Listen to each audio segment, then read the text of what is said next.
আসসালামু আলাইকুম। আমি আজকে আসছি আহ, করিমগঞ্জ উপজেলার কাদিরজঙ্গল ইউনিয়ন সাতারপুর গ্রামে আমাদের স্মার্ট লিডার স্মার্ট উদ্যোক্তা জলিল ভাইয়ের টমেটোর প্রজেক্টে। আমাদের স্মার্ট উদ্যোক্তা আমাদের জলিল ভাই স্মার্ট 1217 টমেটো চাষ করেছেন। তো এই টমেটোর প্রজেক্টটা আজকে আমি আপনাদেরকে দেখাবো। তো অনেকেই এই সময়ে টমেটো চাষ করছিলেন, কিন্তু টমেটো ক্ষেত কারো নাই। সবার প্রজেক্টেই নষ্ট হয়ে গেছে, উইল্ডিংয়ের কারণে গাছ মারা গেছে। তো আলহামদুলিল্লাহ, আল্লাহর অশেষ রহমত, অশেষ শুক্রিয়া। তো এই জমিটা এখনও ভালো আছে, সুন্দর আছে।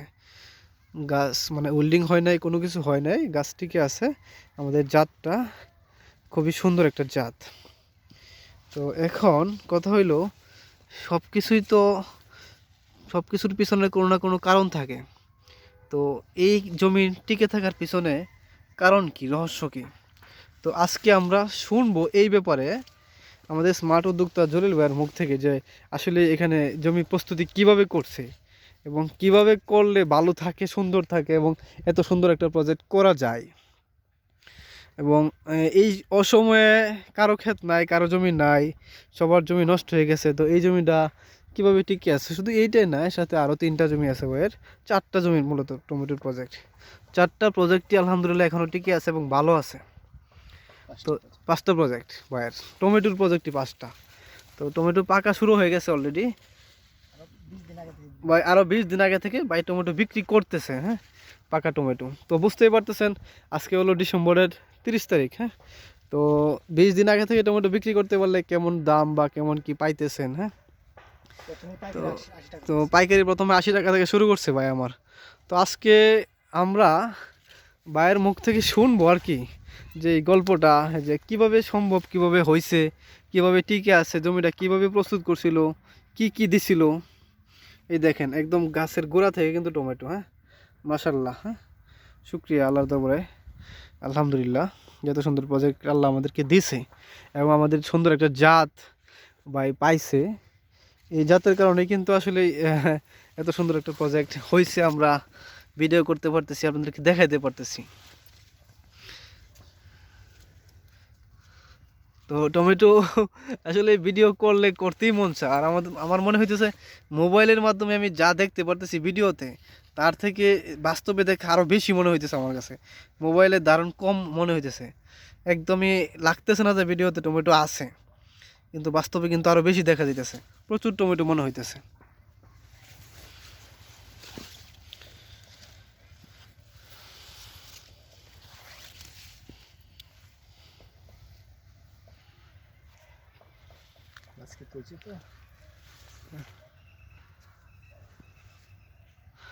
এই যে হলো আমাদের স্মার্ট উদ্যোক্তা জলিল ভাই।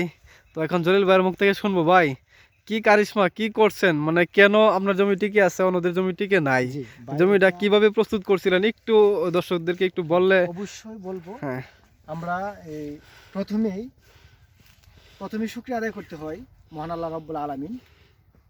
ওনার হয়তো দয়ায়, স্নেহ ভালোবাসায় আমি একটা সঠিক একটা কোম্পানি পেয়েছি, যেখানে আমি ট্রেনিং দিতে পারছি। ওই ট্রেনিংয়ের মাধ্যমে আমি তাদের কোম্পানি, ওই এগ্রোয়ানের কোম্পানির জাত সম্পর্কে জানলাম এবং কিভাবে কি করলে উইল্ড হবে না এবং আগাম করা যায় এবং বাজার পাওয়া যায়। সবচেয়ে বড় কথা হলো যে আমার বাজার ধরে রাখতে হবে এবং কখন কখন করলে বাজারটা ঠিক পাবো, ঠিক তখনই তাদের পরামর্শে তারা যেভাবে বলছে যে জমির মধ্যে আগে আপনার মাটি শোধন করতে হবে, এরপরে ক্রপ মাস্টার দিতে হবে, এরপরে 1 সপ্তাহ পর আবার রাসায়নিক সার এমনকি জৈব সার আপনি দিতে হবে।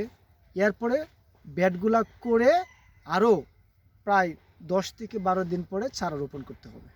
ঠিক আমি সেভাবেই আমার প্রত্যেকটি ক্ষেত করার চেষ্টা করছি। তারপরেও সঠিক পরিচর্যা আমি করতে পারি নাই। আপনারা হয়তো দেখছেন ভিডিওর মাধ্যমে, আমার জমিতে এখনও ঘাস, প্রচুর ঘাস, এবং কি এই বিভিন্ন পাতা যা কাটার দরকার ছিল তা কাটতে পারি নাই।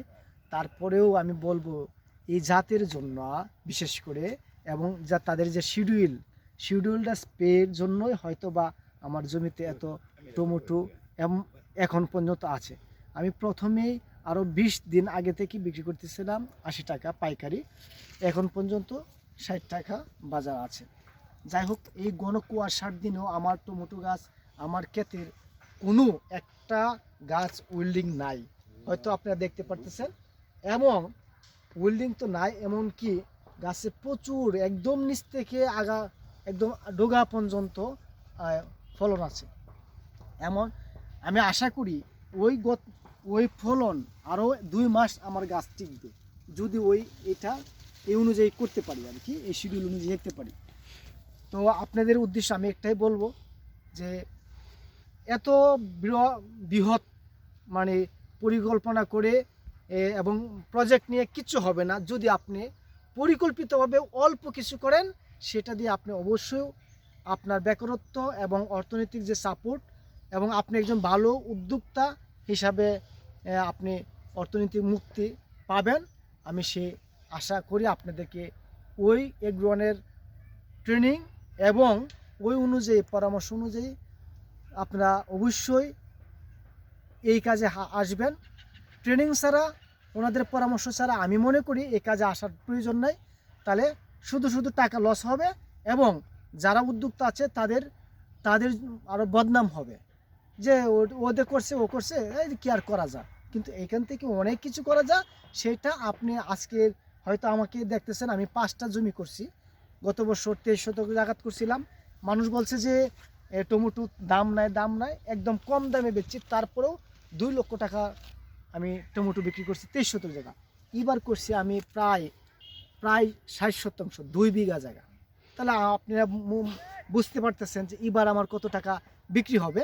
এবং আমার ক্ষেতটা হয়তো আপনারা দেখতে পারতেছেন যে আসলে এই ক্ষেতটা আমার গল্প না, আমার কথা না, আমার জমি এবং আমার যে আল্লাহ পাক যে আমাকে মানে প্রকল্প প্রজেক্টটা দিয়েছে, সেই অনুযায়ী আপনারা বুঝতেই পারবেন যে আসলেই যা জলিল ভাই যা বলছে তাই হচ্ছে, ইনশাল্লাহ হবে। এখানে আমাদের যে ফিল্ড অফিসার আছে এগ্রোয়ানের আলামিন ভাই, উনা বারবার আমাকে তদারকি করছে যে আসলেই বিষয়টা দেখতো।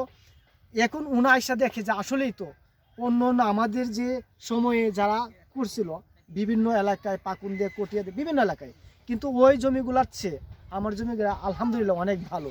হয়তোবা তারা ওই পথটা অবলম্বন করতে পারে নাই, যেভাবে করলে যেভাবে এগ্রোয়ান শিখিয়ে দিয়েছে, শিডিউল দিয়েছে, জমি প্রস্তুত, টোটালি যে একটা প্রস্তুত প্রণালী এবং ফার্স্ট টু লাস্ট, সেটা অনুসরণ করে নাই বিধায় আজকে অনেকের জমি নাই, উল হয়ে গেছে এবং বিনষ্ট হয়ে গেছে। আলহামদুলিল্লাহ, সকলের কাছে দোয়া চাই, আমি দোয়া করি আপনারা যারা বেকার আছেন, শিক্ষিত বেকার আছেন, তারা এই কাজে আসেন এবং একটা কৃষি বিপ্লব গড়ে তুলেন, যেটা এগ্রোয়ান শিখিয়ে দিয়েছে। ইনশাআল্লাহ আপনাদের প্রত্যেকের সুস্বাস্থ্য কামনা করে আজকের মতো আমি এখানে শেষ করলাম। আল্লাহ হাফেজ। আসসালামু আলাইকুম ওয়া রাহমাতুল্লাহি ওয়া বারাকাতুহু।